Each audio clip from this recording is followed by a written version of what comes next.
Las listas en JavaScript son un tipo de dato que pueden almacenar varios valores. Su sintaxis es simple. Entre corchetes separaremos varios valores separados por coma. Estos valores no necesariamente tienen que ser del mismo tipo. Podríamos tener números, objetos más listas mezclados. Lo que sí es importante es el orden de los valores. En las listas de JavaScript empezaremos a contar elementos a partir del 0. De modo que si tenemos 3 elementos, este será el número 0, este el 1 y este el 2. Iremos de 0 a 1 menos la cantidad de elementos.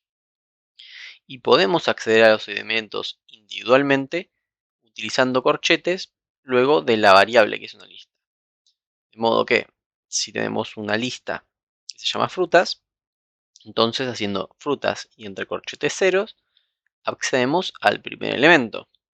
Y si entre corchetes ponemos 1 menos la cantidad total de elementos, accedemos al último. Si nosotros nos quisiéramos pasar, no encontraríamos ningún elemento. Además, no solamente podemos acceder para lectura, sino que también para escritura. Es decir, podemos asignarle un nuevo valor con esta sintaxis. Entonces luego, si volvemos a mostrar por consola la lista, vemos que está actualizada. Siguiendo, una de las propiedades de las listas es su largo.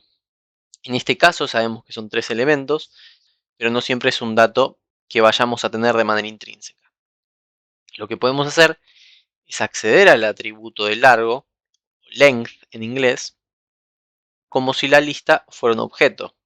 Utilizamos el punto y luego llamamos a length.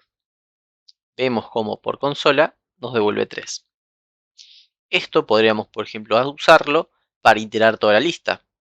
Utilizando un ciclo for, vamos desde el elemento 0 hasta 1 menos el último, es decir, mientras que i sea menor la cantidad de elementos, y vamos sumando.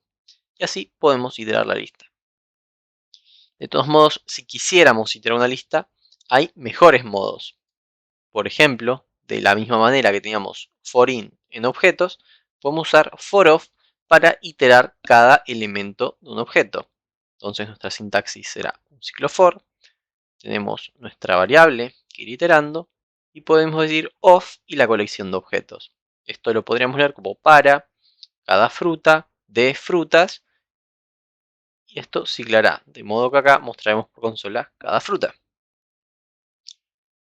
También, en un modo más funcional, podremos de vuelta tratarlo como un objeto y llamar al método forEach, que es decir, para cada elemento.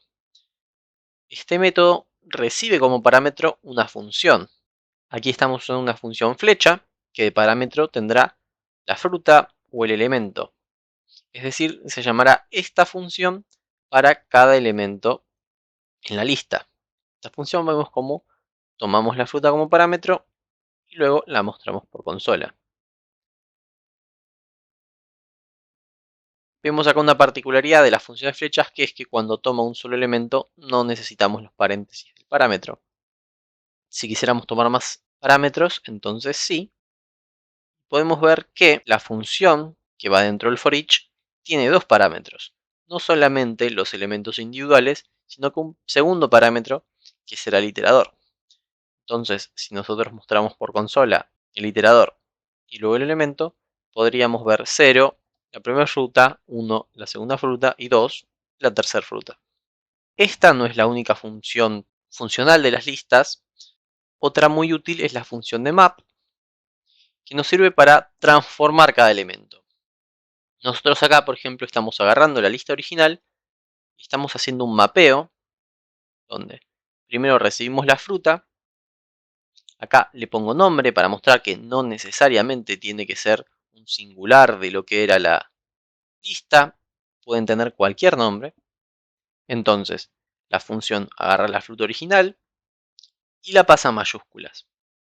Y entonces ahora tendremos una nueva lista, sin haber modificado la primera, donde todas las frutas ahora están en mayúscula.